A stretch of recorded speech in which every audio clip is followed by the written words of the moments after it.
Hello everyone, state PCS सब में आप सभी का स्वागत है। हम सॉल्व कर रहे हैं पीसीएस मंत्रा का प्रैक्टिस सेट, जो कि आपके एग्ज़ाम के लिए इम्पॉर्टेंट होने वाला है। आज ही हमारा आप देख रहे होंगे 9वां टेस्ट है और साथ ही सब्जेक्ट जो है यह है साइंस। तो ये फुल लेंथ टेस्ट है साइंस का, पूरा इसमें साइंस के ही प्रश्न हैं। तो चलिए बिना देरी किए स्टार्ट करते हैं, क्योंकि अब एग्ज़ाम को ज़्यादा दिन नहीं बचा है। साथ ही साथ वीडियो पसंद आए तो प्लीज़ लाइक और शेयर करना ना भूलिएगा। चैनल को प्लीज़ सब्सक्राइब कर लीजिए। तो चलिए सॉल्व करते हैं। प्रश्न संख्या 1 है, निम्नलिखित कथनों पर विचार करें। कथन संख्या 1 है, ध्वनि की चाल माध्यम की प्रत्यास्थता पर निर्भर करती है। दूसरा पॉइंट है, ध्वनि की चाल माध्यम के घनत्व पर निर्भर करती है। तो यहाँ पे दोनों पॉइंट सही हैं, प्रत्यास्थता और घनत्व दोनों पर ध्वनि की चाल निर्भर करती है। तो यहाँ पे दोनों पॉइंट सही हो जाएंगे। ऑप्शन सी इसका बिल्कुल सही आंसर हो जाएगा। नेक्स्ट प्रश्न है, इंद्रधनुष सदैव सूर्य के विपरीत दिशा में बनता है। इंद्रधनुष सदैव सूर्य के विपरीत दिशा में बनता है, सही है। इंद्रधनुष सुबह पश्चिम तथा शाम को पूर्व दिशा में बनता है। इंद्रधनुष सुबह पश्चिम और शाम को पूर्व दिशा में बनता है, तो ये भी सही हो जाएगा। तो यहाँ पे पूछा गया है सही उत्तर का चयन कीजिए, तो ऑप्शन ए जो है बिल्कुल सही हो जाएगा। दोनों कथन यहाँ पे सही हैं। नेक्स्ट प्रश्न है, उत्तल दर्पण से बनने वाला प्रतिबिंब हमेशा होता है। उत्तल दर्पण से प्रतिबिंब जो बनता है वह कैसा होता है? तो वह आभासी होता है, सीधा होता है और छोटा होता है। तो ऑप्शन डी इसका बिल्कुल सही आंसर हो जाएगा, उपयुक्त सभी। नेक्स्ट प्रश्न है, निम्नलिखित में से कौन प्राथमिक सेल का उदाहरण है? कौन सा इसमें से प्राथमिक सेल के उदाहरण है? तो वोल्टिये सेल, लेक्लांसे सेल और डेनियल सेल, जो 3 सेल हैं, ये प्राथमिक सेल के उदाहरण हैं। तो ऑप्शन ए यहाँ पे सही हो जाएगा। वोल्टिये सेल, लेक्लांसे सेल और डेनियल सेल जो हैं, ये प्राथमिक सेल के उदाहरण है। ऑप्शन ए बिल्कुल सही आंसर होगा। नेक्स्ट प्रश्न है, चुंबकीय बल रेखाओं के संबंध में निम्नलिखित कथनों पर विचार कीजिए। यहाँ पे पहला पॉइंट है, प्रत्येक पंक्ति खुला और निरंतर वक्र है। दूसरा पॉइंट है, उत्तरी ध्रुव से निकलती हैं और दक्षिण ध्रुव पर समाप्त होती हैं। तीसरा पॉइंट है, ये ध्रुव के पास भीड़भाड़ वाले होते हैं जहाँ चुंबकीय क्षेत्र प्रबल होता है। तो इसमें से कौन सा सही है पूछा गया है। तो यहाँ पे पहला गलत है और दूसरा और तीसरा सही है। तो इसका जो सही कोट होगा वह होगा ऑप्शन बी। नेक्स्ट प्रश्न है,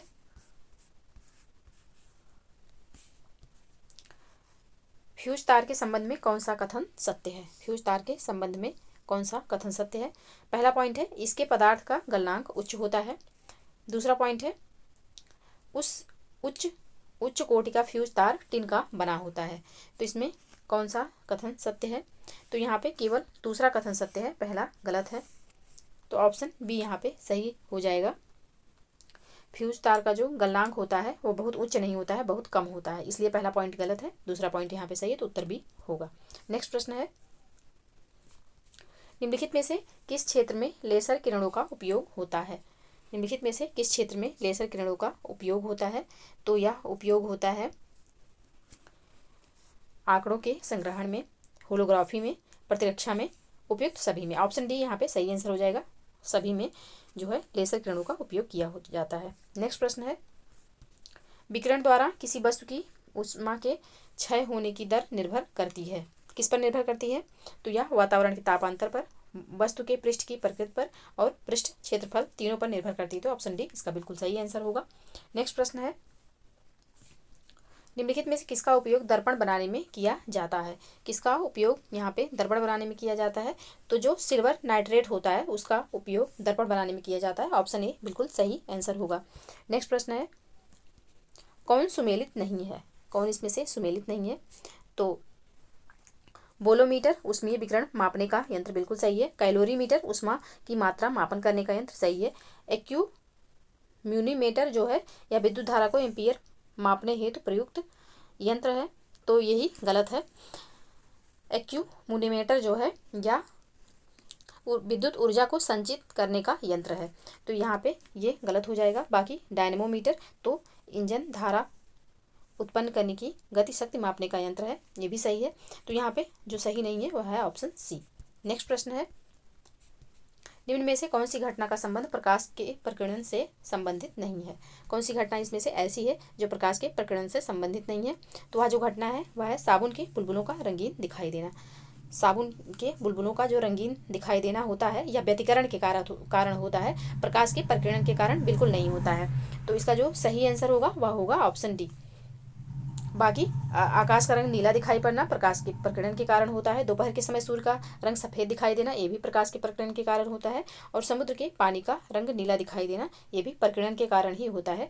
जबकि साबुन के बुलबुलों का रंगीन रंग जो दिखाई देता है यह व्यतिकरण के कारण होता है, याद रखिएगा। तो ऑप्शन डी यहाँ पे सही हो जाएगा आंसर इसका। नेक्स्ट प्रश्न है,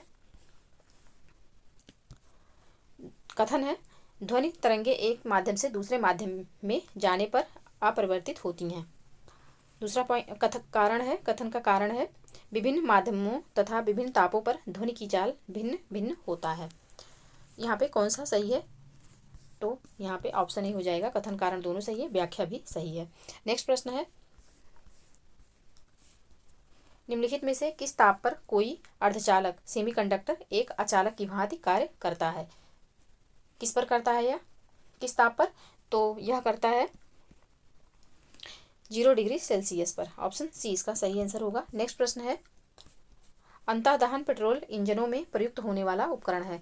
अंतःदहन पेट्रोल इंजनों में प्रयुक्त होने वाला उपकरण कौन सा है? तो यह जो उपकरण है वह है कार्बोरेटर। ऑप्शन बी यहाँ पे सही आंसर हो जाएगा। नेक्स्ट प्रश्न है, निम्नलिखित में सही सुमेलित नहीं है। कौन सा इसमें से सही सुमेलित नहीं है? तो विद्युत धारा का जो यहाँ पे मात्रक, एक तरफ भौतिक राशि है दूसरी तरफ मात्रक है। तो ताप का मात्रक केल्विन है, बिल्कुल सही है। विद्युत धारा का मात्रक वोल्ट नहीं है। विद्युत धारा का मात्रक जो एम्पियर होता है, वोल्ट नहीं होता है। ज्योति तीव्रता का कैंडला है और समतल कोण का रेडियन है, बिल्कुल सही है। तो यहाँ पे जो सही नहीं है वह है ऑप्शन बी। ऑप्शन बी इस प्रश्न का सही आंसर होगा। नेक्स्ट प्रश्न है,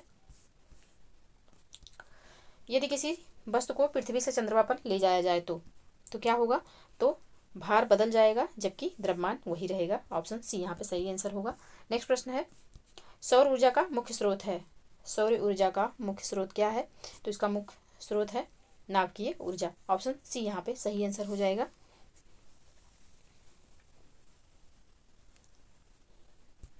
नेक्स्ट प्रश्न है,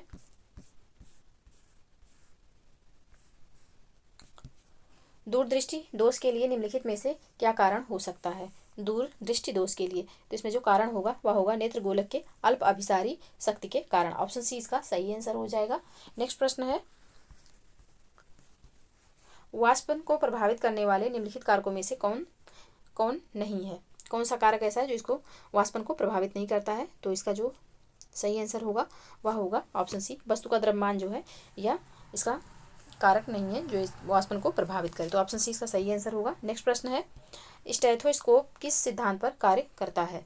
तो यह कार्य करता है ध्वनि का परावर्तन पर। ऑप्शन ए यहाँ पे सही आंसर हो जाएगा। नेक्स्ट प्रश्न है, मोड़ पर चलती कार में बैठे यात्री कौन सा बल कार्य करेगा? मोड़ पर चलती कार में बैठे यात्रियों पर कौन सा बल कार्य करेगा? तो इसका जो सही आंसर होगा वह होगा अपकेंद्र बल। ऑप्शन ए यहाँ पे सही आंसर हो जाएगा। नेक्स्ट प्रश्न है, निम्नलिखित में से कौन सा नियम कोणीय संवेग संरक्षण के तुल्य है?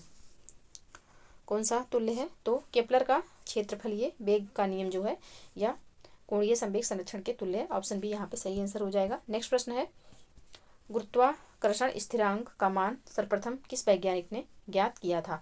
गुरुत्वाकर्षण स्थिरांक का मान किसने ज्ञात किया था?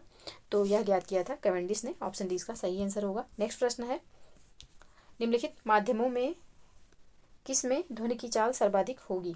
किसमें ध्वनि की चाल सर्वाधिक होगी? तो पारा में सर्वाधिक होगी। ऑप्शन सी इसका सही आंसर होगा। नेक्स्ट प्रश्न है,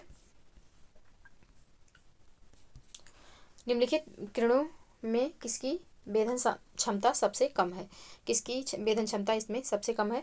तो अवरक्त जो किरण है इसकी वेधन क्षमता सबसे कम होगी। ऑप्शन ए यहाँ पे सही आंसर है। नेक्स्ट प्रश्न है, किसी चालक का प्रतिरोध निर्भर करता है, किस पर निर्भर करता है?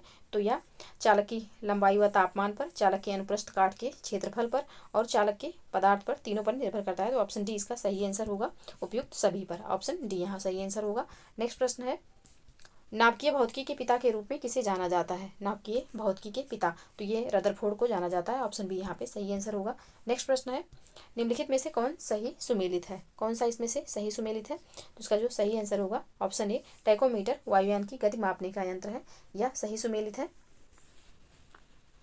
ऑप्शन ए यहाँ पे सही आंसर हो जाएगा। नेक्स्ट प्रश्न है, ऊंचाई बढ़ने के साथ जल के क्वथनांक पर क्या प्रभाव पड़ता है? ऊंचाई बढ़ने के साथ जल के क्वथनांक पर क्या प्रभाव पड़ता है? तो ये क्वथनांक जो है यह घटता है। ऑप्शन बी यहाँ पे सही आंसर हो जाएगा। नेक्स्ट प्रश्न है कथन कारण से संबंधित। कथन है, अपवर्तनांक में परिवर्तन के कारण आसमान में तारे टिमटिमाते हैं। कारण क्या है कि वायुमंडल में अपवर्तनांक में परिवर्तन के कारण प्रकाश की किरणें अपवर्तित होकर अपनी दिशा से हट जाती हैं। तो यहाँ पे कथन कारण दोनों सही हैं और व्याख्या भी सही है। ऑप्शन सी इसका सही आंसर होगा। नेक्स्ट प्रश्न है,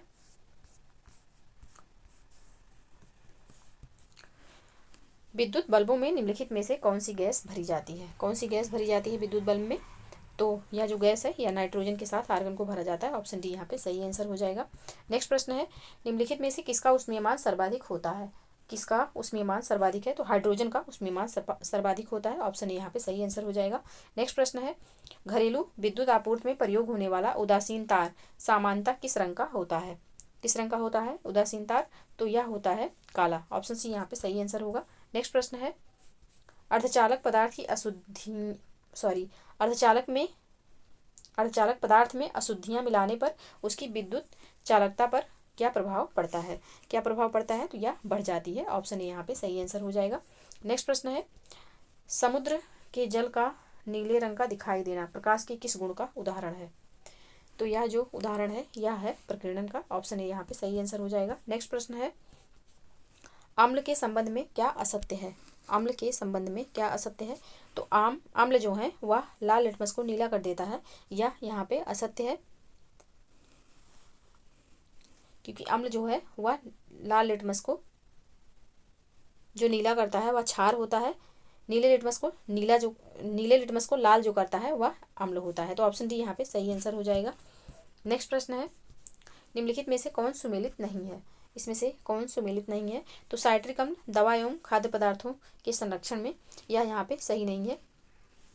जो साइट्रिक अम्ल है इसका उपयोग धातुओं को साफ करने में, खाद्य पदार्थों व दवाओं के निर्माण में होता है, संरक्षण में नहीं होता। तो ऑप्शन सी यहाँ पे सही आंसर हो जाएगा। बाकी तीनों विकल्प जो है वह सही सुमेलित है।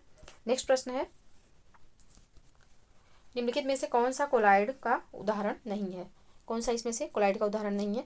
तो नदी का जो गंदा जल है कोलाइड का उदाहरण नहीं है। ऑप्शन बी यहाँ पे सही आंसर होगा। नेक्स्ट प्रश्न है, निम्नलिखित में से किस कार्बनिक यौगिक का उपयोग विस्फोटक पदार्थ के निर्माण में किया जाता है? किसका किया जाता है? तो यह किया जाता है ग्लिसरॉल का। ऑप्शन सी यहाँ पे सही आंसर हो जाएगा। नेक्स्ट प्रश्न है, अपमार्जकों के संबंध में क्या असत्य है? अपमार्जकों के संबंध में क्या असत्य है? तो इसका जो सही आंसर होगा वह होगा, इन्हें बनाने के लिए कच्चा पदार्थ पेट्रोलियम से प्राप्त होता है, यह असत्य है। ऑप्शन सी यहाँ पे सही आंसर होगा। नेक्स्ट प्रश्न है, निम्नलिखित में से कौन सा थर्मोप्लास्टिक का उदाहरण नहीं है?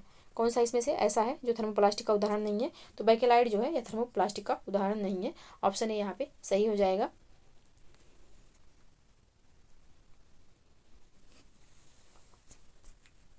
नेक्स्ट प्रश्न है, जर्मन सिल्वर में निम्नलिखित में से कौन सा पदार्थ नहीं पाया जाता है? जर्मन सिल्वर में तो यह एल्यूमिनियम नहीं पाया जाता। ऑप्शन डी यहाँ पे सही आंसर होगा। बाकी तीनों पदार्थ पाए जाते हैं। नेक्स्ट प्रश्न है, निम्नलिखित में से कौन सा कथन सत्य है? निम्नलिखित में से कौन सा कथन सत्य है? पॉइंट 1 है, ऐसे तत्व जिनमें परमाणु क्रमांक भिन्न परंतु परमाणु द्रव्यमान समान होता है समस्थानिक कहलाते हैं। दूसरा है, ऐसे तत्व जिनकी परमाणु संख्या समान परंतु परमाणु भार भिन्न होता है समस्थानिक कहलाते हैं। तो इसका जो सही आंसर होगा ऑप्शन डी होगा। दोनों में से कोई इसमें से सही नहीं है।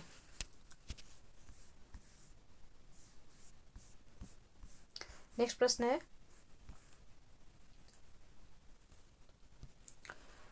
कौन सा असत्य है? लोहे का जंग लगना, रस्टिंग ऑफ आयरन एक ऑक्सीकरण ऑक्सीडेशन अभिक्रिया है। दूसरा पॉइंट है लोहे के संक्षारण के लिए ऑक्सीजन व वायु की उपस्थिति तथा नमी आवश्यक है।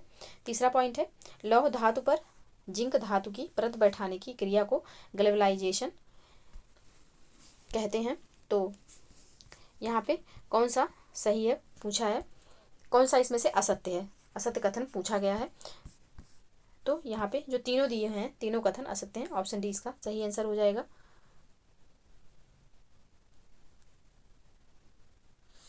एक मिनट, यहाँ पे पूछते गलत हैं, यहाँ पे असत्य नहीं होगा, कौन सा कथन सत्य है, क्योंकि यहाँ पे तीनों कथन जो हैं वो तीनों के तीनों कथन सही हैं, एक भी कथन असत्य नहीं है इसमें से। तो ऑप्शन डी यहाँ पे होगा, तीनों कथन सही हैं। नेक्स्ट प्रश्न है निम्नलिखित में से कौन सा कथन सत्य है? प्रोड्यूसर गैस में कार्बन डाइऑक्साइड तथा नाइट्रोजन का मिश्रण होता है। दूसरा पॉइंट है वाटर गैस में कार्बन मोनोऑक्साइड और हाइड्रोजन का मिश्रण होता है। तीसरा पॉइंट है कोल गैस में हाइड्रोजन गैस तथा कार्बन मोनोऑक्साइड उपस्थित होती है। फोर्थ पॉइंट है यहाँ में स्प्रिंट है प्राकृतिक गैस में प्रमुख घटक एथेन होता है। तो पूछा गया है कि कौन सा इसमें से सत्य है। तो यहाँ पे दूसरा और तीसरा सत्य होंगे। ऑप्शन सी इसका सही आंसर होगा। नेक्स्ट प्रश्न है निम्नलिखित में से कौन सा सुमेलित नहीं है? कौन इसमें से सुमेलित नहीं है? तो इसका जो सही आंसर होगा मैं टिन कैल्कोसाइट और कापर का जो कैल्वेराइट दिया हुआ है ये इन दोनों के अयस्क नहीं है, तो यही सुमेलित नहीं है। बाकी सिल्वर का एजेंटाइट और मैग्नीज का पायरोलुसाइट जो है बिल्कुल सही सुमेलित है। तीसरा जो टिन का कैल्कोसाइट नहीं होता है, कैल्कोसाइट जो है या तांबा का यानी कि कॉपर का अयस्क होता है, और कैल्वेराइट जो है या सोने का अयस्क होता है। तो यहाँ पे ये दोनों गलत हैं, तो ऑप्शन हो जाएगा ऑप्शन सी यहाँ पे सही आंसर हो जाएगा। नेक्स्ट प्रश्न है निम्नलिखित में से सुमेलित कीजिए, निम्नलिखित को सुमेलित कीजिए। सोडियम हाइड्रोक्साइड, तो इसे कास्टिक सोडा है। सोडियम कार्बोनेट, सोडियम कार्बोनेट जो होगा या वॉशिंग सोडा होगा।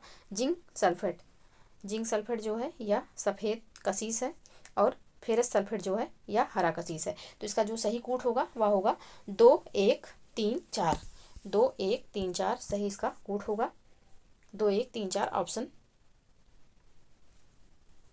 डी जो है बिल्कुल सही आंसर होगा। नेक्स्ट प्रश्न है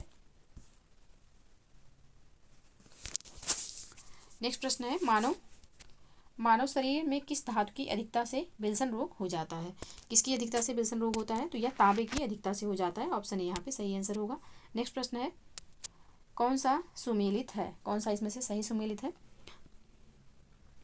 तो सौर चूर्ण अमोनिया गैस बनाने में, सौर चूर्ण अमोनिया गैस बनाने में बिल्कुल सही है। निकिल वनस्पति तेलों से कृत्रिम घी बनाने में बिल्कुल सही है।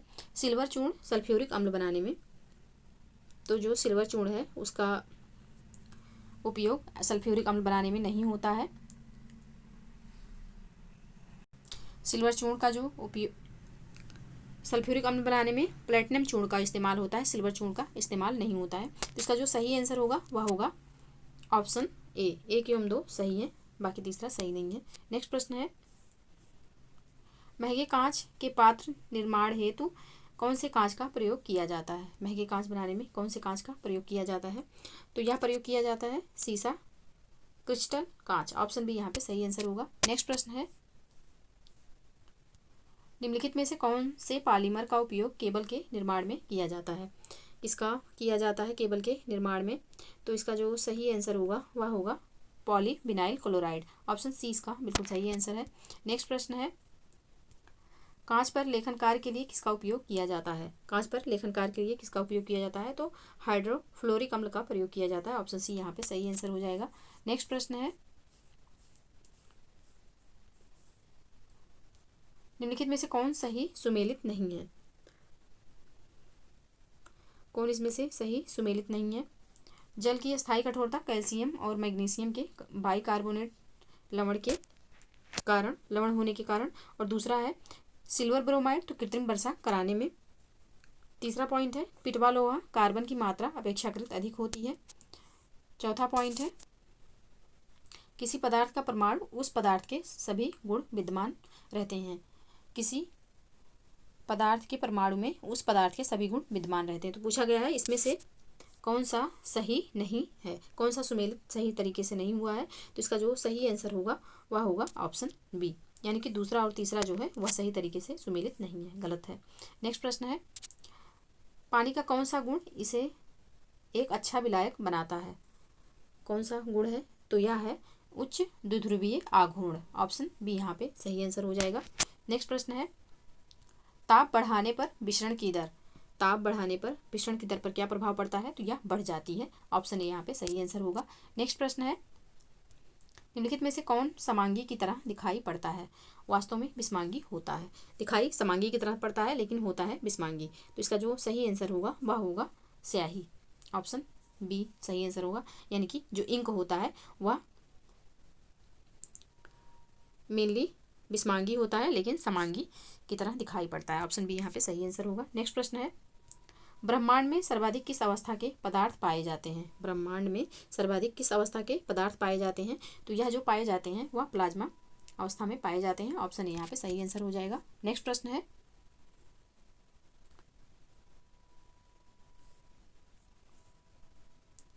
ताजे घाव के लिए आयोडीन का टिंचर एक प्रतिरोधी है। यह तात्विक आयोडीन का एक तंतु विलयन है जिसमें नहीं होता है। इसमें क्या नहीं होता है, तो इसमें एसीटोन नहीं होता है, ऑप्शन बी यहाँ पे सही आंसर हो जाएगा। नेक्स्ट प्रश्न है पानी में साबुन और डिटर्जेंट की मैल दूर करने की क्रिया किसके निर्माण द्वारा होती है। किसके निर्माण द्वारा होती है, तो यह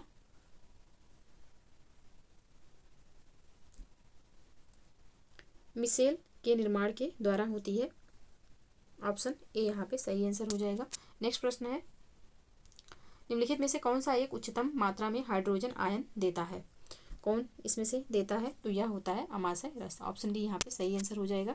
नेक्स्ट प्रश्न है निम्नलिखित में से किसका उपयोग न्यूट्रॉन मंदक के रूप में नहीं किया जाता है।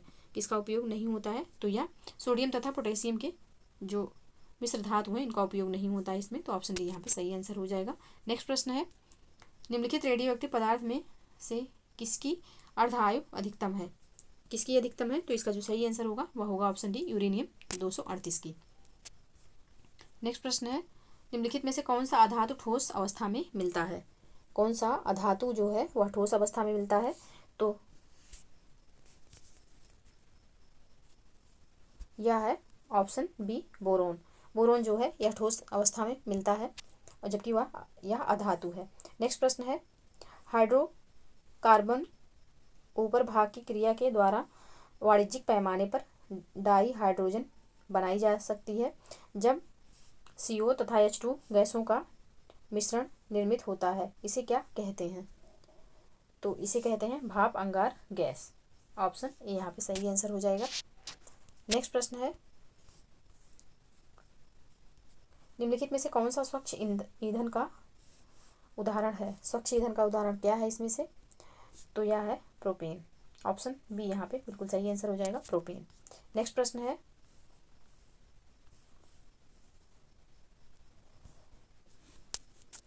निम्नलिखित कथनों पर विचार कर सत्य कथन की पहचान कीजिए।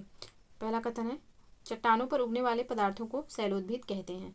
दूसरा है लवणीय मृदा में उगने वाले पौधों को अधिपादप कहते हैं। तो यहाँ पे सिर्फ पहला सही होगा क्योंकि चट्टानों पर उगने वाले पौधों को शैलोद्भिद कहते हैं, यह बिल्कुल सही है। जो लवणीय मृदा में पौधे उगते हैं उनको लवणोद्भिद कहते हैं, अधिपादप नहीं कहते हैं। तो इसका जो सही आंसर होगा वह होगा ऑप्शन ए, केवल एक सही है दूसरा गलत है। नेक्स्ट प्रश्न है निम्नलिखित में सत्य कथन की पहचान कीजिए।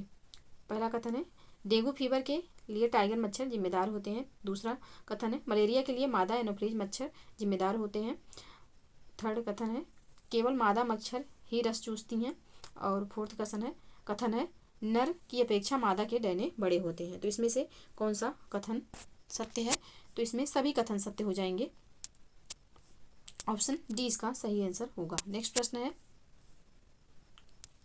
गलत युग्म की पहचान कीजिए। प्राणी हृदय में कक्षों की संख्या। पीसीएस परीक्षा में इस बार जो 2023 प्रीलिम्स हुआ था उसमें मानव हृदय में कक्षों की संख्या के बारे में पूछा गया था। तो यहाँ पे पूछा गया गलत युग्म की पहचान कीजिए। कौन सा ऐसा प्राणी है इसमें जिसमें कक्षों की संख्या, हृदय में कक्षों की संख्या सही नहीं दिया गया है।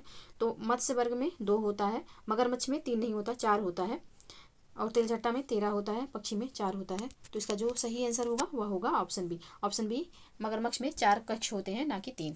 तो ऑप्शन बी यहाँ पे सही आंसर है। नेक्स्ट प्रश्न है, असत्य कथन की पहचान कीजिए। असत्य कथन की पहचान कीजिए। पादप कोशिकाओं में केंद्र में मौजूद होता है।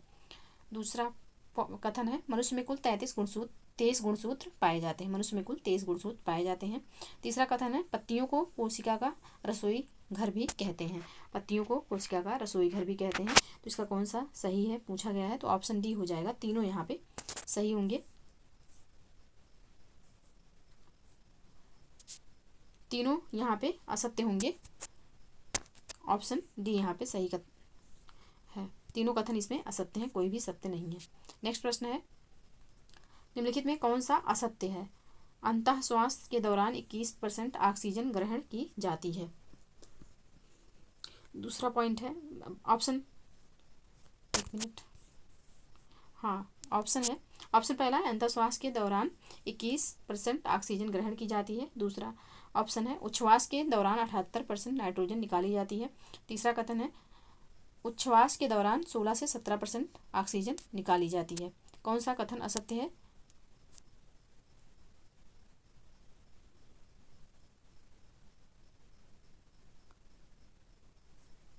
तो इसका जो सही आंसर होगा वह होगा ऑप्शन डी। सभी कथन सत्य हैं, कोई भी असत्य नहीं है।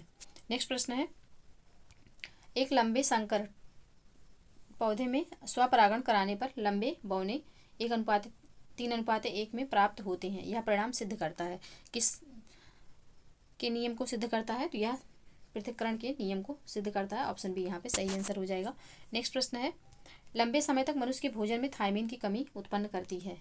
क्या उत्पन्न कर देती है थायमीन की कमी, तो यह उत्पन्न करती है तंत्र एवं पेशियों की दुर्बलता। ऑप्शन सी यहाँ पे सही आंसर होगा।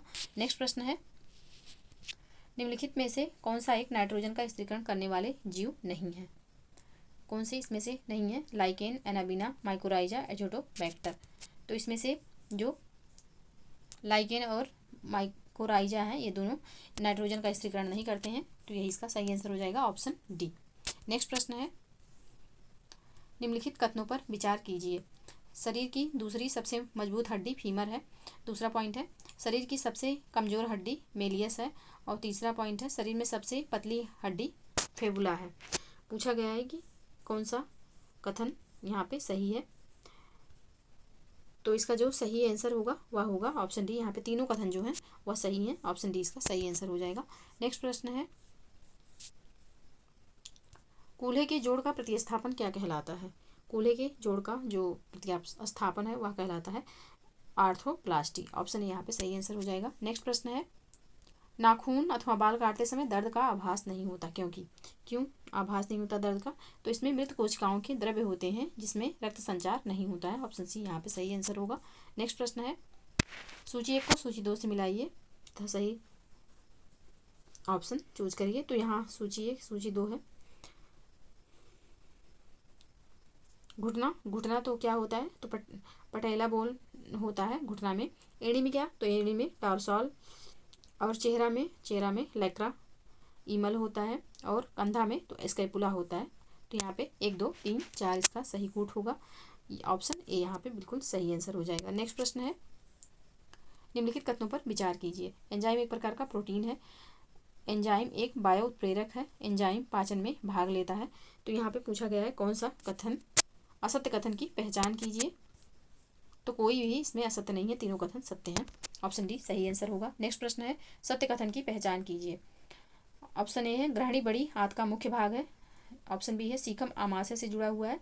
ऑप्शन सी है, आमाशय का कार्डियक भाग ग्रासनाल से जुड़ा है। और ऑप्शन डी है, छोटी आंत का मध्य भाग कोलन कहलाता है। कौन सा इसमें से सही है। ऑप्शन सी अमाशय का कार्डियक भाग ग्रसनाल कहलाता है। ऑप्शन सी यहाँ पे सही आंसर हो जाएगा। नेक्स्ट प्रश्न है, निम्न में से कौन सा धातु युक्त विटामिन है जिसकी कमी से पर्सीनियस एनीमिया होता है? किसकी कमी से होता है? तो साइनोकोबालामिन यानी कि विटामिन B12 के कारण होता है। ऑप्शन बी यहाँ पे सही आंसर होगा। नेक्स्ट प्रश्न है, धमनियों की भित्ति मोटी होती है क्योंकि? किस लिए मोटी होती है? तो धमनियां ऑक्सीजन युक्त रक्त को हृदय से शरीर के विभिन्न भागों तक ले जाती हैं। ऑप्शन ए यहाँ पे सही आंसर हो जाएगा। नेक्स्ट प्रश्न है, निम्नलिखित में से कौन रुधिर वाहिनियों के संबंध में सत्य नहीं है? कौन सा इसमें से सत्य नहीं है? तो फुफ्फुस धमनी रक्त का परिवहन करती है। दूसरा पॉइंट है, रक्त केशिकाएं हृदय की दीवार को रक्त की आपूर्ति करती हैं। तीसरा पॉइंट है, कोरोनरी धमनी विभिन्न अंगों की दीवार को रक्त की आपूर्ति करती है। और जो चौथा पॉइंट है वह है, धमनियों का रंग लाल और शरीर की सतह पर मौजूद होती हैं। इसमें से कौन सा कथन सत्य नहीं है? तो इसका जो सही आंसर होगा वह होगा ऑप्शन डी। यहाँ पे सारे कथन असत्य दिए हुए हैं। ऑप्शन डी इसका सही आंसर होगा। नेक्स्ट प्रश्न है, एक ईस्ट कोशिका में एक ग्लूकोज अणु कुल कितने एटीपी उत्पन्न करता है? कितने एटीपी उत्पन्न करता है ये? तो यह उत्पन्न करता है 2 एटीपी। ऑप्शन ए यहाँ पे सही आंसर हो जाएगा। नेक्स्ट प्रश्न है, सही सुमेल है किसका? यहाँ पे सही सुमेल है तो जीभ के विभिन्न पार्ट दिए हुए हैं और कौन सा स्वाद किस पार्ट से महसूस होता है यह दिया हुआ है। तो यहाँ पे जो सही है, अग्रछोर मीठा स्वाद, यह बिल्कुल सही है। अग्रछोर से हमें मीठा स्वाद मिलता है। ऑप्शन ए यहाँ पे सही सुमेलित है। नेक्स्ट प्रश्न है, निम्नलिखित में से हीमोफीलिया रोग के संबंध में कौन सा कथन सत्य है? तो हीमोफीलिया को क्रिसमस रोग भी कहते हैं। हीमोफीलिया को शाही रोग कहते हैं। इसे रोग में पुरुष सदैव वाहक और महिलाएं रोगी होती हैं। तो यहाँ पे पूछा गया है, ऊपर देखते हैं कौन सा इसमें से सही है। तो 1 एवं 2 सही है। तीसरा पॉइंट सही नहीं है क्योंकि जो हीमोफीलिया रोग होता है महिलाएं उसकी वाहक होती हैं और पुरुष उसके रोगी होते हैं। तो ऑप्शन ए यहाँ पे सही आंसर होगा। नेक्स्ट प्रश्न है, मंगोली जड़ता को वैज्ञानिक रूप में किस नाम से जाना जाता है? मंगोली जड़ता को, तो इसको जाना जाता है डाउन सिंड्रोम के नाम से। ऑप्शन बी यहाँ पे सही आंसर होगा। नेक्स्ट प्रश्न है, ऑक्सीटोसिन के संबंध में निम्नलिखित कथनों पर विचार कीजिए और असत्य कथन की पहचान कीजिए। इसे दुग्ध स्रावक हार्मोन भी कहते हैं, इसे लव हार्मोन भी कहा जाता है, इसे वृद्धि हार्मोन भी कहते हैं। कौन सा पॉइंट यहाँ पे सही है? तो इसका जो सही आंसर है वह सिर्फ 1 और 2 सही है, यानी कि पहला और दूसरा कथन सही है। ऑप्शन ए यहाँ पे सही हो जाएगा, तीसरा कथन सही नहीं है। नेक्स्ट प्रश्न है, कीट संवर्धन क्या है? कीट संवर्धन क्या है? तो कीट संवर्धन जो है यह कीटों की वृद्धि करने का विज्ञान है। ऑप्शन ए यहाँ पे सही आंसर होगा। नेक्स्ट प्रश्न है, निम्नलिखित में से असत्य युग्म की पहचान कीजिए। कौन सा युग्म ऐसा है जो असत्य है? तो इसका जो सही आंसर है ऑप्शन सी, एंटोमोलॉजी मानव शरीर का अध्ययन नहीं है। एंटोमोलॉजी जो है यह कीट पतंगों यानी कि कीड़े मकोड़ों का अध्ययन करने का विज्ञान है। ऑप्शन ए सी यहाँ पे सही सुमेलित नहीं है, बाकी सारे ऑप्शन सही सुमेलित हैं। नेक्स्ट प्रश्न है, निम्नलिखित कथनों पर विचार कर सत्य कथन की पहचान कीजिए। पहला कथन है, किसी व्यक्ति के पाचन तंत्र की जांच करने के लिए उपयोग किए जाने वाले यंत्र एंडोस्कोपी कहलाता है। तो यह जो यंत्र है वह एंडोस्कोपी ही कहलाता है। ऑप्शन सही है। ईसीजी का पूर्ण रूप इलेक्ट्रोकार्डियोग्राफ है। ईसीजी का पूरा जो फुल फॉर्म है इलेक्ट्रोकार्डियोग्राफ है। तो ये गलत है, ग्राफ नहीं होता है, ग्राम होता है। तो यहाँ पे सिर्फ 1 सही है, तो ऑप्शन ए यहाँ पे सही हो जाएगा। नेक्स्ट प्रश्न है, क्या कारण है कि जलीय जीवों की श्वसन दर स्थलीय जीवों की श्वसन दर की तुलना में बहुत तेज होती है? क्या कारण है इसका? तो इसका जो कारण है, जल में ऑक्सीजन की मात्रा कम होने से। ऑप्शन डी यहाँ पे सही आंसर होगा। नेक्स्ट प्रश्न है, श्वसन के दौरान गैसों का विनिमय कहाँ होता है? तो यह जो विनिमय होता है यह होता है फेफड़ों की कूपिका कोशिका में। ऑप्शन सी यहाँ पे सही आंसर होगा। नेक्स्ट प्रश्न है, निम्नलिखित में असत्य कथन की पहचान कीजिए। कौन सा इसमें से असत्य है? तो इसका जो सही आंसर होगा ऑप्शन डी, 1 मिनट में मनुष्य का हृदय 7 से 8 लीटर रक्त पंप करता है। यह असत्य है क्योंकि 1 मिनट में मनुष्य का हृदय जो है वह 5 लीटर रक्त पंप करता है। तो ऑप्शन डी यहाँ पे असत्य कथन है। ऑप्शन डी इसका सही आंसर होगा। नेक्स्ट प्रश्न है, हमारे शरीर में मूत्र का सही मार्ग है, तो इसका जो सही मार्ग होगा वह होगा ऑप्शन सी, किडनी, मूत्रनली, मूत्राशय और मूत्रमार्ग। ऑप्शन सी यहाँ पे सही आंसर होगा। नेक्स्ट प्रश्न है प्रश्न संख्या 95, निम्नलिखित कथनों पर विचार कीजिए। असत्य कथन की पहचान यहाँ पे करना है। हीमोडायलिसिस किडनी के खराब होने पर किया जाने वाला उपचार है। दूसरा पॉइंट है, हमारी किडनी औसतन प्रतिदिन 180 लीटर रक्त निस्यंदित करती है, यानी कि शुद्ध करती है। तो इसका जो सही आंसर होगा, असत्य कथन की पहचान करना है, तो इनमें से दोनों जो हैं वह सही हैं, एक भी असत्य नहीं है, इसलिए ऑप्शन डी इसका सही आंसर होगा। नेक्स्ट प्रश्न है, सूची 1 को सूची 2 से सुमेलित कीजिए और नीचे कूट से मिलान करिए। तो यहाँ पे लार में कौन सी एंजाइम पाई जाती है, तो लार में पाई जाएगी टाइलिन। और अमाशयी रस में, तो अमाशयी रस में जो होता है पेप्सिन होता है। और अग्न्याशयी रस में जो होगा वह ट्रिप्सिन होगा। और आंद्रीय रस में तो यह होता है डाइसैकरेज, ऑप्शन ए होगा। तो इसका जो सही कोड बनेगा वह होगा 3 4 2 1, 3 4 2 1, ऑप्शन ऊपर है 3 4 2 1, ऑप्शन बी बिल्कुल सही आंसर होगा। नेक्स्ट प्रश्न है, मस्तिष्क का वह भाग जो हमारी अनैच्छिक क्रियाओं को नियंत्रित करता है, सामान्यतः उसे श्वसन केंद्र, सेंटर ऑफ रेस्पायरेशन भी कहा जाता है। मस्तिष्क का वह कौन सा भाग है, कौन सा भाग है, तो यह है मेडुला ऑब्लिंगेटा, ऑप्शन सी यहाँ पे सही आंसर हो जाएगा। और जब इंसान को फांसी दी जाती है तो यही पार्ट डैमेज होता है, इसलिए इंसान की मृत्यु हो जाती है, तो ऑप्शन सी यहाँ पे सही आंसर होगा। नेक्स्ट प्रश्न है, मोनोसाइक्राइड कार्बनिक अणुओं के किस समूह से संबंधित हैं, किस समूह से संबंधित है मोनोसाइक्राइड, तो यह कार्बोहाइड्रेट से संबंधित है, ऑप्शन सी यहाँ पे सही आंसर होगा। इसके 3 पार्ट होते हैं, मोनोसैक्राइड, पॉलीसैक्राइड और डाइसैक्राइड। अणुओं के हिसाब से इनको डिवाइड किया जाता है, तो ऑप्शन सी यहाँ पे सही आंसर होगा। नेक्स्ट प्रश्न है, कौन सुमेलित नहीं है, कौन सी विटामिन दिया हुआ है और रोग का नाम दिया हुआ है, कौन सा इसमें सही सुमेलित नहीं है, तो विटामिन के बेरी यह सही सुमेलित नहीं है। विटामिन के की कमी से रक्त का थक्का शरीर में नहीं जमता, तो ऑप्शन ए यहाँ पे सही सुमेलित नहीं है। बाकी vitamin A xerophthalmia, vitamin C scurvy और विटामिन डी रिकेट्स बिल्कुल सही सुमेलित है। नेक्स्ट प्रश्न है, हृदय की धड़कन को उत्तेजित करने वाला हार्मोन कौन सा है, हृदय की धड़कन को उत्तेजित करने वाला, तो यह है थायरोक्सिन, ऑप्शन ए यहाँ पे सही आंसर हो जाएगा। नेक्स्ट प्रश्न है, निम्नलिखित कथनों पर विचार कीजिए। पक्षी यूरिक एसिड का उत्सर्जन करते हैं, मनुष्य की मांसपेशियों में अनाक्सी श्वसन यानी कि एनारोबिक रेस्पायरेशन होता है। तीसरा है, पेनियल ग्रंथि हमारी जैविक घड़ी को नियंत्रित करती है। अब नीचे दिया हुआ है कि उपयुक्त कथनों में से कौन सा सही है, कौन सा सही है इसमें से, तो यहाँ पे तीनों कथन सही से हैं, ऑप्शन डी इसका सही आंसर हो जाएगा। नेक्स्ट प्रश्न है, निम्नलिखित कथनों में से कौन सा कथन सत्य नहीं है। पहला कथन है, त्वचा उपकलीय ऊतक का बना होता है। दूसरा है, पौधों में वृद्धि के लिए जिम्मेदार विभेजोतक ऊतक होता है। तीसरा कथन है, कंडरा संयोजी ऊतक हड्डियों को हड्डियों से जोड़ता है। इसमें पूछा गया कौन सा कथन सत्य नहीं है, तो यहाँ पे जो सही आंसर होगा वह होगा ऑप्शन डी, तीसरा जो है वह सही नहीं है, बाकी दोनों कथन सही हैं, ऑप्शन डी इसका सही आंसर होगा। नेक्स्ट प्रश्न है, सुमेलित करना है यहाँ पे,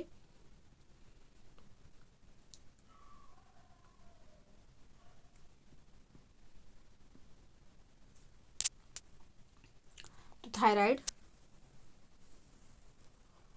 से होगा थायरॉक्सिन, अग्न्याशय तो अग्न्याशय से इंसुलिन, अधिवृक्क तो अधिवृक्क से जो है एड्रीनलिन होगा, और पीयूष ग्रंथि से जो है यह वृद्धि हार्मोन निकलता है। तो इसका जो सही कूट होगा वह होगा 2 3 4 1, 2 3 4 1, ऑप्शन डी यहाँ पे बिल्कुल सही आंसर हो जाएगा।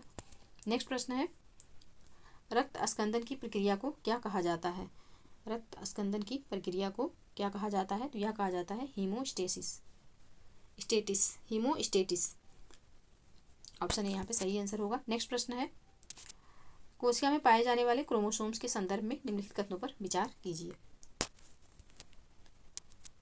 ये कोशिका के केंद्रक में उपस्थित होते हैं। दूसरा कथन है, यह डीएनए तथा प्रोटीन से निर्मित होते हैं। तीसरा कथन है, ये आनुवंशिक गुणों के लिए उत्तरदायी होते हैं।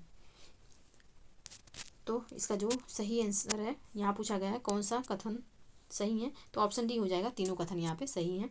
नेक्स्ट प्रश्न है, निम्नलिखित में से किसने जीवद्रव्य की खोज की थी? किसने किया खोज? तो यह किया गया है डुजार्डिन के द्वारा। डुजार्डिन के द्वारा किया गया। ऑप्शन डी यहाँ पे सही आंसर होगा। नेक्स्ट प्रश्न है, निम्नलिखित में से कौन सा एक कोशिकीय जीव नहीं है? कौन सा इसमें ऐसा है जो एक कोशिकीय जीव नहीं है? तो अमीबा जो है, सॉरी विषाणु जो है यह एक कोशिकीय जीव नहीं है। ऑप्शन डी इसका सही आंसर हो जाएगा। नेक्स्ट प्रश्न है, कोशिका संरचना के संबंध में निम्नलिखित कथनों पर विचार करें। कोशिका द्रव्य एक केंद्रक को सम्मिलित रूप से जीवद्रव्य कहा जाता है। दूसरा कथन है, कोशिका झिल्ली एक अर्धपारगम्य संरचना होती है। कौन सा कथन सत्य है? तो यहाँ पे दोनों कथन सत्य हैं। ऑप्शन सी यहाँ पे सही आंसर हो जाएगा। नेक्स्ट प्रश्न है, कोशिका भित्ति के संबंध में क्या सही नहीं है? कौन सा इसमें कोशिका भित्ति के संबंध में सही नहीं है? तो कोशिका झिल्ली की भांति यह पारगम्य नहीं होता, यह यहाँ पे सही नहीं है। ऑप्शन सी इसका सही आंसर होगा। बाकी तीनों ऑप्शन सही हैं। नेक्स्ट प्रश्न है, निम्नलिखित में से किसके विभाजन को साइटोकाइनेसिस कहा जाता है? किसके विभाजन को साइटोकाइनेसिस कहा जाता है? तो यह कहा जाता है कोशिका द्रव्य के। ऑप्शन बी यहाँ पे बिल्कुल सही आंसर होगा। नेक्स्ट प्रश्न है, जीवों में घाव भरना किस प्रकार के विभाजन का उदाहरण है? जीवों में घाव भरना, तो यह जो उदाहरण होगा यह होगा समसूत्री विभाजन का। ऑप्शन बी यहाँ पे सही आंसर होगा। नेक्स्ट प्रश्न है, निम्नलिखित में से किसे प्राचीनतम जीवित जीवाश्म कहा जाता है? किसे प्राचीनतम जीवित जीवाश्म कहा जाता है? तो आर्की बैक्टीरिया को कहा जाता है। ऑप्शन सी इसका सही आंसर होगा। नेक्स्ट प्रश्न है, बैक्टीरियोफेज क्या है? बैक्टीरियोफेज क्या है? तो यह विषाणु है। ऑप्शन बी यहाँ पे सही आंसर होगा। बैक्टीरियोफेज यहाँ पे विषाणु है। ऑप्शन बी बिल्कुल सही आंसर है। नेक्स्ट प्रश्न है, निम्नलिखित में से कौन सा रोग जीवाणुओं के कारण नहीं होता? कौन सा रोग ऐसा है जो जीवाणु के कारण नहीं होता? तो केले में बंकी टॉप ऑफ बनाना रोग जो है, केले में बंकी टॉप ऑफ बनाना रोग यह जीवाणु के कारण नहीं होता। ऑप्शन सी यहाँ, ऑप्शन ए यहाँ पे सही आंसर है, क्योंकि यह विषाणु के कारण होने वाला रोग है। तो ऑप्शन ए बिल्कुल सही आंसर होगा। नेक्स्ट प्रश्न है, नाखूनों तथा बालों में उगने वाले कवक को क्या कहा जाता है? नाखूनों तथा बालों में उगने वाले कवक को क्या कहा जाता है? तो यह कहा जाता है किरेटिनोफिलिक। किरेटिनोफिलिक कहा जाता है। ऑप्शन बी यहाँ पे सही आंसर होगा। नेक्स्ट प्रश्न है, निम्नलिखित में से किसका अध्ययन माइकोलॉजी कहलाता है? माइकोलॉजी किसका अध्ययन कहलाता है? तो यह कवकों का अध्ययन है। कवक का अध्ययन जो है यह माइकोलॉजी कहलाता है, और शैवालों का अध्ययन फाइकोलॉजी कहलाता है। तो ऑप्शन सी यहाँ पे सही आंसर होगा। नेक्स्ट प्रश्न है, प्रयोगशाला में प्रयुक्त होने वाला लिटमस पेपर किस लाइकेन से प्राप्त किया जाता है? तो यह जो रोशेला लाइकेन होता है इससे बनता है। ऑप्शन बी यहाँ पे सही आंसर होगा। नेक्स्ट प्रश्न है, लाइकेन के संबंध में निम्नलिखित कथनों पर विचार कीजिए। लाइकेन वायु प्रदूषण के संकेतक होते हैं। बिल्कुल सही है। वायु प्रदूषण वाले स्थान पर लाइकेन अधिक उगते हैं। तो क्यों उगेंगे भाई? क्योंकि वो वायु प्रदूषण के संकेतक है। तो जहाँ वायु प्रदूषण ज़्यादा रहेगा वहाँ लाइकेन नहीं उगेंगे। तो दूसरा पॉइंट यहाँ पे गलत है। पूछा गया कौन सा कथन सही नहीं है, तो ऑप्शन बी यहाँ पे हो जाएगा, दूसरा कथन सही नहीं है। नेक्स्ट प्रश्न है,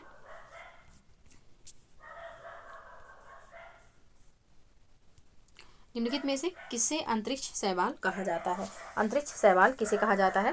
तो जो अंतरिक्ष शैवाल है यह है क्लोरेला। क्लोरेला को अंतरिक्ष शैवाल कहा जाता है। ऑप्शन बी यहाँ पे सही आंसर होगा। नेक्स्ट प्रश्न है, निम्नलिखित में से किसे जीवित जीवाश्म की संज्ञा दी जाती है?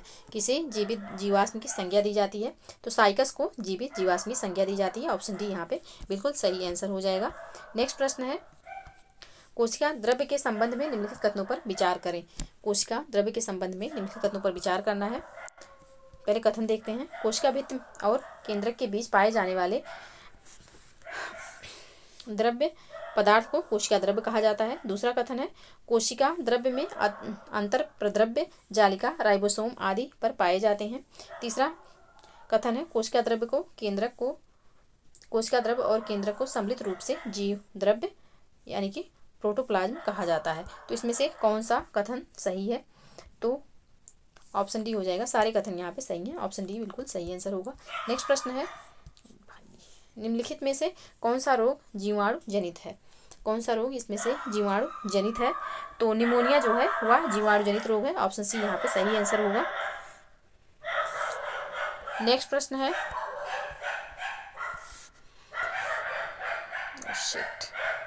नेक्स्ट प्रश्न है, क्रेब्स चक्र मनुष्य की शारीरिक क्रिया विधि के लिए क्रेब्स चक्र मनुष्य की शारीरिक क्रियाविधि के किस भाग से संबंधित है?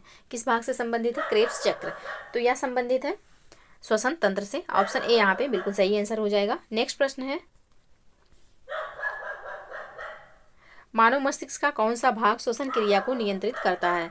मानव मस्तिष्क का कौन सा भाग श्वसन क्रिया को नियंत्रित करता है? तो यह जो है पास बैरोलाई, पास बैरोलाई जो है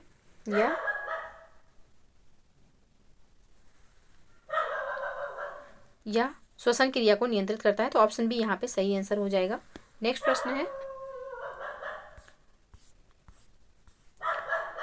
है, निम्नलिखित में से कौन सा रुधिर कार्य है? रुधिर का कार्य कौन सा है?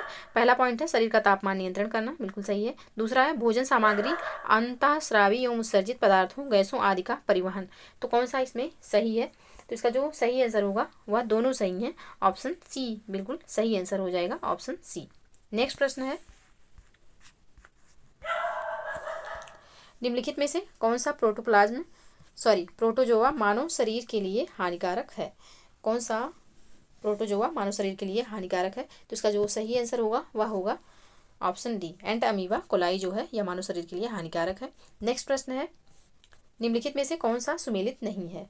कौन सा इसमें से सुमेलित नहीं है? श्वेत रक्त कणों का जीवन 2 से 5 दिन, शरीर के कुल भार में जल का प्रतिशत 55, पोलियो ड्राप की खोज जॉन सॉल्क, विटामिन डी की खोज हॉपकिंस। तो इसमें से पूछा गया है कौन सा सही सुमेलित नहीं है?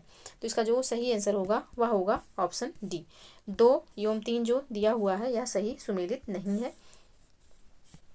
ऑप्शन डी इसका सही आंसर होगा।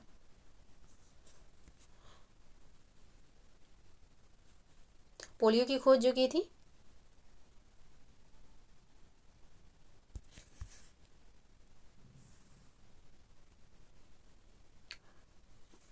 जॉन सॉल्क ने की थी, और शरीर के कुल भार में जल का जो प्रतिशत है वह 65% है। तो यहाँ पे जो सही आंसर होगा वह होगा ऑप्शन डी, 2 एवं 3। नेक्स्ट प्रश्न है, अग्न्याशयी रस में उपस्थित किस एंजाइम के द्वारा प्रोटीन का पाचन किया जाता है? किस एंजाइम के द्वारा प्रोटीन का पाचन होता है? तो यह ट्रिप्सिन के द्वारा होता है। ऑप्शन बी यहाँ पे सही आंसर होगा। नेक्स्ट प्रश्न है, निम्नलिखित में से कौन सा दीर्घमात्रिक पोषक तत्व नहीं है? कौन सा इसमें से दीर्घमात्रिक पोषक तत्व नहीं है? तो ऑप्शन डी हो जाएगा, मैग्नी जो है यह दीर्घमात्रिक पोषक तत्व नहीं है। ऑप्शन डी सही आंसर होगा। नेक्स्ट प्रश्न है, निम्नलिखित में से कौन सा तत्व पौधों में इंडोल एसिटिक एसिड के संश्लेषण में उपयोगी होता है? कौन सा है इसमें से? तो ऑप्शन बी जिंक है, जो इंडोल एसिटिक एसिड के संश्लेषण में उपयोगी होता है। ऑप्शन बी सही आंसर होगा। नेक्स्ट प्रश्न है, प्रकाश संश्लेषण के संबंध में निम्नलिखित कथनों पर विचार करें। पहला कथन है, लाल एवं नीले प्रकाश में प्रकाश संश्लेषण की क्रिया सर्वाधिक होती है। दूसरा कथन है, ताप बढ़ाने के साथ प्रकाश संश्लेषण की दर बढ़ती जाती है। ताप बढ़ने के साथ प्रकाश संश्लेषण की दर बढ़ती जाती है। तो ये गलत है।